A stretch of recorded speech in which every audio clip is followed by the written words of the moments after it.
talk about China in a little bit. I want to talk about the economy, which, according to a recent Des Moines Register poll, shows that the economy is the top issue for caucus goers here. So, Governor Haley, the rate of inflation is down.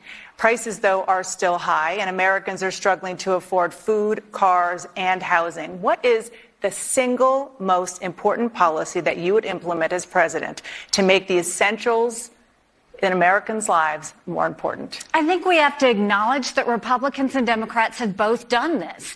I mean, the fact that they've done all of this wasteful spending. They did a $2.2 trillion COVID stimulus bill that expanded welfare, that's now left us with 80 million Americans on Medicaid, 42 million Americans on food stamps. That's a third of our country. What I will do is I think it's time we have an accountant in the White House. We have to have someone that respects taxpayer dollars. And we'll start by clawing back $100 billion of unspent COVID dollars that are still out there. We'll go in, instead of 87,000 IRS agents going after middle America, we'll go after the hundreds of billions of dollars of COVID fraud, $1 out of every $7.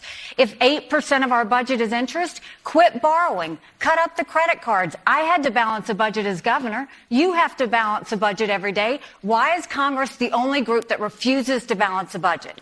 We'll stop the spending, we'll stop the borrowing, we'll eliminate the pet projects and the earmarks, and I'll veto any spending bill that doesn't take us back to pre-COVID levels.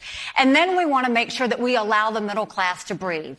We're going to eliminate the federal gas and diesel tax in this country and cut taxes on the middle class and simplify those brackets. And then we want to make the small business tax cuts permanent.